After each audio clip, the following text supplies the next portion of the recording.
Okay, so kumating na yung tamang panahon para pag-usapan natin yung nangyari last Saturday. Sinasabi ng historical event dito sa Philippine Television. Siyempre, yung tamang panahon concert ng ALDAP sa Caldas area. So, sino yung mga, I'm sure lahat kayo nanood kasi nakita ko yung mga Facebook post niyo, mga emotion. mga reaction. Bukod sa sinasabi ng dalang history, may kilabot factor yung dating ng episode. Kasi di ba parang hindi mo maano yung tao talaga ang dami-dami na paano na ipon-ipon sa isang lugar ng ganun kaaga. Para lang sa isang, alam mo yun, yung episode ng Itbulaga na pwede namang normal lang, pwede namang panoorin na lang sa bahay. Diba? Ikaw nandun ka, diba? Personally, physically nandun ako. Meron ba sa labas? May naiwan pa sa labas? Kasi kami, yung sa press kasi, grupo ng press, isang bus yun.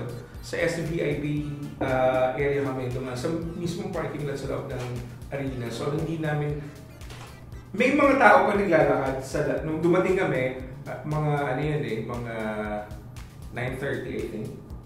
Mga ganun. Mga 9, basta 9, between 9 to 9:30. Ang dahil pa tao naglalakad. Kasi from the entrance, yung highway, di ba? NLEX ba yan? NLEX pa. Nasa rock pala yun. NLEX. So maglalakad pa sila. Magpa-park sila, yung iba magko-commute. So mahaba pa yung lalakarin nila para marating nila yung arena mismo. So maraming pa naglalakad talaga. Pila-pila pa talaga. So nandun kami, nung pumasok na kami, grabe yung tao talaga. Puno talaga. Kumbaga, kadulu-duluhan. To the rafters talaga. Hanggang kagilid-giliran. Yung alam mo yung halos wala ka na makita sa tulog doon, nasa gilid ka na. Tapos yung screen, halos ka nandito na, eto yung nasa dulong-dulo, tapos eto yung screen. Tapos wala ka na makikita eh. Pero may mga tao pa rin talaga. Punong-puno talaga. Yun. Siguro sa akin na napanood ko yun, while waiting, siguro I expected more na mga bonggang production numbers. Yung, syempre iba pa yung kilala ng Lola ni Dora, pero yung ganun kasi kahaba na program, no commercial break, inisip ko, tas syempre nanonood din naman tayo mga Itbulaga episodes before, may mga nakakapag-produce naman sila ng mga talagang mga bonggang productions na medyo may dull moment lang na gano'n. Pero every time naman na lumalabas si Lola ni Dora, yung mga tatlong lolas talaga, na pick up naman na talaga and talagang iba yung dating. At saka siguro by the time na, lalo na nung yung may mga costume changes kasi costume changes. Yes! Pero pull off niya yun. Dapat may additional sa PF. Pero yung naka-highlight naman kasi nung concert talaga, yung meeting ni Alden and kumbaga mga lang yung iba mga production number, palabok lang yun. Pero yung pinaka-highlight talaga, yung meeting at sulit talaga. Nakita niyo naman yung mga tao, even sa mga nasa loob ng arena, lalo na talagang umiyak sila. Actually sir, yung pag-overview pa lang kay Alden dun sa labas, parang oh my gosh, parang iba talaga kasi Prince Charming talaga yung dating ni Alden. Sa suot niya. Sorry ha! Pero, ito, ang lover siya. Hindi niya natapos kasi maaga siya pumunta. Hindi ko natapos pero nadat na ako naman yung meeting nilang dalawa. Naiyak naman ako. Hindi kaya alam mo. Dahil nagselos ka. Ang tanong doon kasi nagkita na sila, nagkasama, nagsalita na si Min.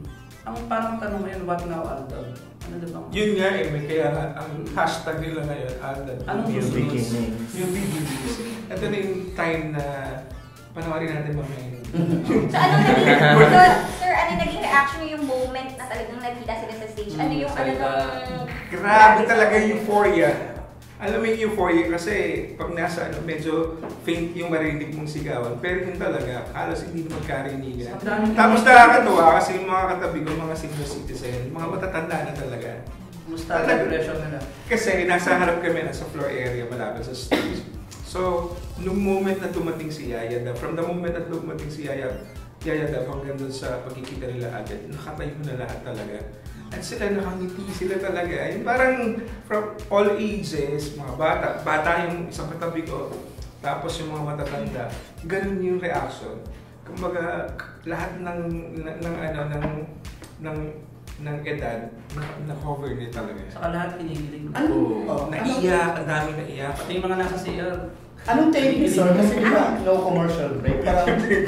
Parang ano ba, anong purpose ng Itbulaga kung bakit nila ginawang gano'n? Kasi, ang hirap tumayo eh.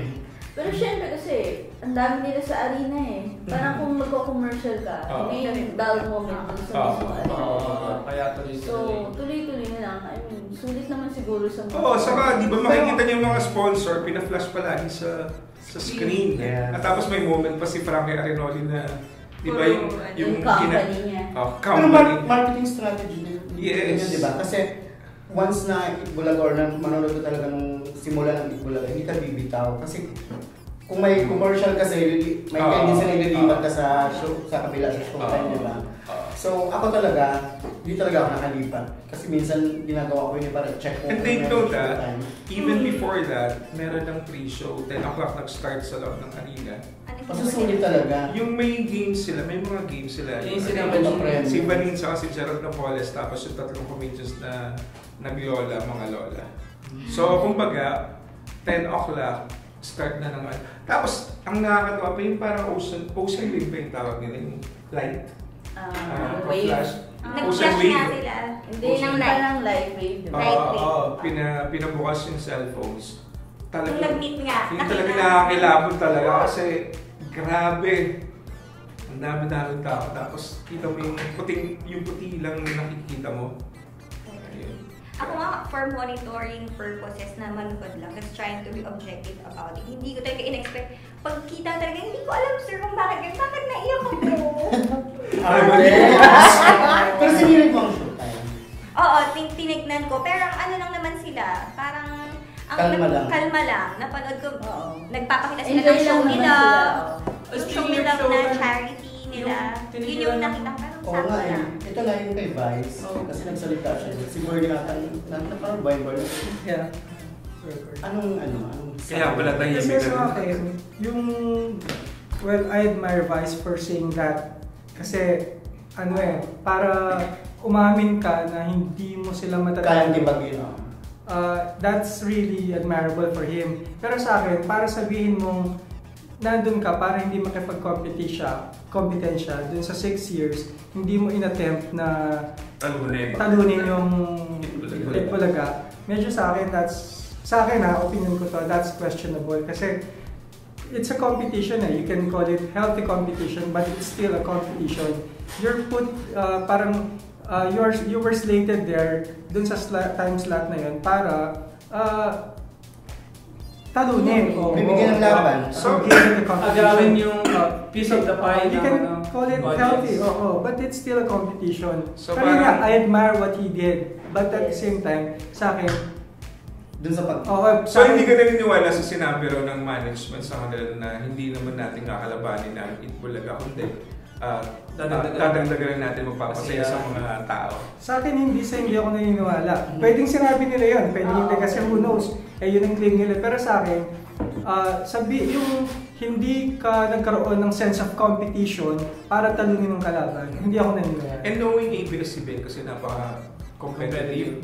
Kumbaga, di ba, for the longest time, talagang number 1 sila. At binibida nila yun sa mga tweets nila, sa mga social media na even sa mismong television, binabandera nila yung pagiging number 1 nila. So, I don't know kung ano yung ibig sabihin na hindi sila nakapag-compete. Kasi saka may namitaw na business. Binasa ko yung video nun, di ba? Yung video ni-repost ng mga netizens. Yung video ni Vice na parang may sulat kunyari na Dear Showtime, na suko na kami, ginawa na namin lahat ng originals nasa inyo, kayo na mga nagpauso, wala na kami pwedeng gawin, pakatalunin kayo. Nagmamati, parang gano'n. Hindi ko masyadong na yung video pero siguro yung mga netizens check na lang nila kung ano yung video na yun. Pero yun nga, parang ang dating nun, nung sabi nila nagpapaawa effect si Vice Ganda, parang hinanap talaga, nag-effort talaga yung mga netizens to look for that particular video na parang dinidis niya yung Itbulaga yung time na yun nung mataas nga yung showtime nun. Ang sabi nga nila, sir, si May lang pala katapat ni Ann. Si Wally lang pala katapat ni Vice. Kasi wala eh. Ano lang nga, parang ano lang, ang hindi ko alam kung paano nila ngayon itataob ang Itbulaga sa araw-araw na, di ba parang may trend na Padaling gagawin every Saturday talaga meron silang pakulo na hindi nila kaya yung ano. Siguro sa akin, I agree with Bernie dun sa sinabi niya, it's a competition in a sense na syempre ang bottom line pa rin, business eh. So, kailangan mo ng advertisers. Syempre kung the more na mas maraming nanonood sa'yo, the more na mas malaki ang pasok ng pera sa show. The more na mas mataas ang ratings mo, di ba? Pero at the same time, parang ang babalik lang naman dun sa ituloy pa rin nila yung ginagawa nila kasi yung ratings naman, ano yan eh, weather lang. Ano yung Actually, ngayon mataas pero maaaring sa mga susunod na araw, makakaharap din nila yung tamang formula. In connection to that, I think hindi na yung statement ni Vice, hindi siya para humingi ng awa sa public. I think it's an answer dun sa mga bashers nila na parang, talo na kayo, mag-off the air na kayo. Parang, tama na yung sinabi niya, ano bang gusto ng bashers? Anong gusto nyo? Hindi na kami mag-show. Mag-green screen or blue screen na lang yung ABS yung Itbulaga. Parang yun naman yung point lang naman ng statement niya. Nataon lang kasi yung time ngayon talaga, aldab eh. Kumbaga, you cannot compete with that. Kumbaga, gawin mo na yung ginagawa mo. And in the long run, baka makahanap ka ng tamang formula. Yung tamang panahon mo, right timing din for them. Pero this time kasi talagang no doubt. Hindi mo pwedeng tapatan ng aldab. Hindi mo pwedeng tinirahin. Parang nagkaroon din ng president na itong aldab. Parang walang pwedeng gumalaw sa kanila. Tapos pag nag-attempt ka na tirahin sila, parang yung Aldab Nation, buong nasyon ng Batangas. Yan, speaking of Aldab Nation, siguro dapat sige, sabihin na natin hindi nga matatalo yung Aldab. Sa ngayon, or yung Itbulaga, and showtime, ginagawa lang nila yung trabaho nila. So, dapat yung fans, hindi sila sobrang aggressive. Hinay-hinay lang. To the point na magpapatrend kayo ng RIP showtime. Dapat, yun sinasabi na, biwag-nangin mo sila victory. Kumbaga, i-enjoy na lang yung victory na naranasan nila. Nag-enjoy lang sila sa pinapanood nila. Huwag yung RIP show. So, balik tayo dun sa good vibes lang. Tapos, lumabas naman yun sa Gawin Min. Kasi, para sa akin, nangyayari naman talaga sa lahat ng stars. Hiraman ng gawin. Hindi naman hiraman, kumbaga nagkataon lang na sinuot nila yung fashion kahit show naman sa Hollywood na gano'n, di ba? Maganda explanation ni Francis. Fashion show naman yun, hindi naman kanya pa yun. As a model niya sinuot. Kasi bagong ano niya, collection. So, natural, isusuot talaga ng mga model or artista para rumampas sa catwalk, di ba? Tapos, pagkatapos nun, nasa kanya na yun kung sinong bibili. Nataon na nagustuhan daw Tasha kay May, nabili ng Itbulaga. Kanya na yun. So, makapag-claim na, di ba? Ay, ito namang mga fantards na ano-ano maliliit na ba? Huwag mo nila i-bash si Kim na parang hindi maganda kay Kim. Parang Kahit pareho naman sila maganda doon sa hindi naman kasalanan ni Kim na siya yung nag-model. Saka 2 years ago pa naman yata, or 3 years ago pa na, paano ba naman yung susuot ni May nyo? At ang effort nahalukay pa yung... Alam mo naman yung ang daming time. Pailing time. Pero ito yung isang patunay kung gaano kasakit isang celebrity na talagang lahat hinahalungat, lahat kung may makatapat man, inaaway kung sino man. Pero dapat, iwasan natin yung mga chill lang. Sige, go.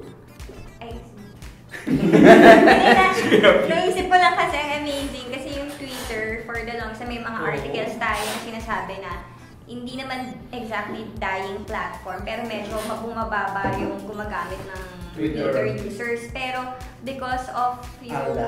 Not naman just because of Alda, pero iba yung record na nagawa nila na 39.5 million sa... Ibig sabihin, mas meron pa rin. And take note, ang mga networks nagpa-free Twitter sila this weekend. Even yung kalaban ng... So sobrang ano nga ng Twitter sa inyo. Para magamit. Meron silang ano. Okay. So sobrang parang Ano yun to support? To show that we're the number 1 Twitter nation daw. Sabi dun sa kanilang At napatunayan naman natin kasi na-break natin yung World Cup record. Tweet Bulaga nga, papalitan na pangalan. Tweet Bulaga na. Wale! So, Twitter company talagang may pa-thank you pa sa Oo. message. Kasi nabuhay ulit sila. Nabuhay ulit sila. Oo, kasi di ba, yung production number, dash number nila, Ming sa Alden, Twitter inspired. Nakita mo yung mga ibon-ibon. Correct. Correct. Saka nag-effort yung Vice President ng Yun, Twitter. pasasalamat nila yun sa Twitter. Chat, sa ano sabi mo? Nakapanood ka naman di ba ng konti? Anong mo? Parang sinisip mo. Baka may mga ano ako Kinakain siya. Okay po sila. Napaka-meaningful. Nakakakilig naman po talaga sila. Kinilig ka? Oo, in fairness lang. So ano? Fairness. Go. Ay, ano lang sila eh, parang very natural sila. Hindi sila yung, alam mo, hindi fabricated yung pagkakita nila. Yung inasal na ni Ming si Alden, yung kinatry niyang pagsalita. Tapos gumagano na siya. Oo. Parang, alam mo, they'll be friends. At hindi scripted na yun eh. Hindi scripted. Tsaka, alam mo, very natural lang talaga sila. Which is, I think, why gusto talaga nila, gusto ng mga tao talaga yun.